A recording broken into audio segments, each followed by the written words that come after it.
The widow in white. Some spirits are tied not to houses but to sorrow, and in a quiet riverside town long forgotten by maps, they still whisper about the widow in white. The story begins more than a century ago, with a woman named Ilara. She was the daughter of a carpenter, raised among the riverside cottages where the air always smelled of salt and smoke. She was admired for her beauty, long dark hair, pale skin, and eyes that reflected the river's silver shine. But what people remembered most was her devotion to her husband, a fisherman named Darren. They married young, in a small ceremony where the village gathered by the riverbank. Ilara wore a white gown, simple but elegant, stitched by her own hands. The villagers remembered how Darren promised her a life of safety and love. But promises are fragile things. Only weeks after their wedding, Darren left for the sea on a stormy night, chasing a catch he swore would set them up for a better life. He never returned. His boat was later found shattered along the rocks, but his body was never recovered.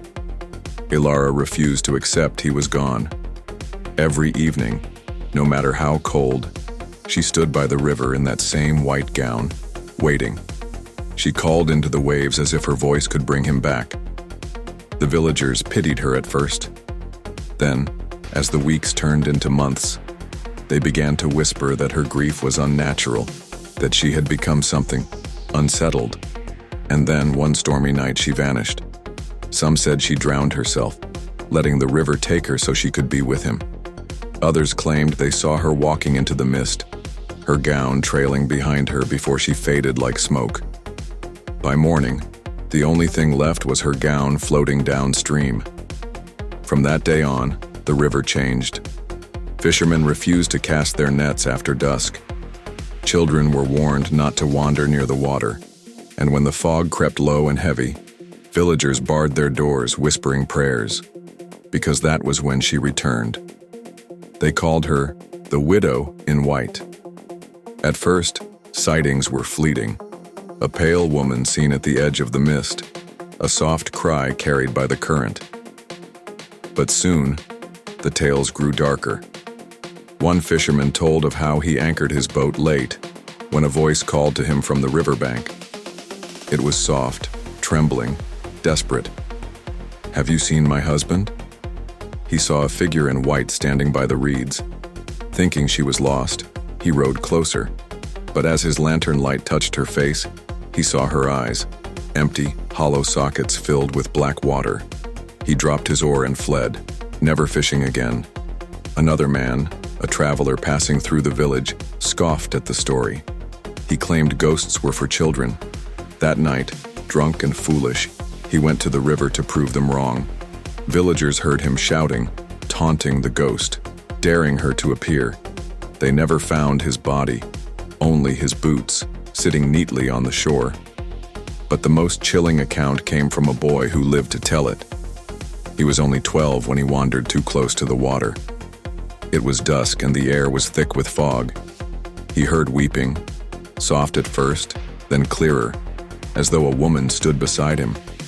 When he turned, he saw her, a figure in a soaked white gown, her hair tangled, her face pale as bone. She reached out, her lips trembling as she whispered, "Have you seen my husband?" The boy said his whole body froze. He wanted to answer, to say no, but something inside screamed at him to run. He turned and sprinted, hearing the river call his name with every step. When he reached his home, he collapsed at his mother's feet, trembling and pale. He never went near the water again. Over the years, stories multiplied. Some claimed she appeared in reflections, her face hovering in the water even when no one was there. Others said she followed men home, her wet footsteps fading just outside their doors.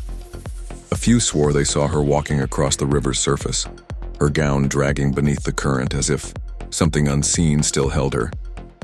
The village grew smaller as people moved away, frightened by the curse that clung to the river. But those who remained never forgot the rules. Never answer a voice that calls from the mist. Never look too closely at your reflection in the water, and above all, never linger by the river at night.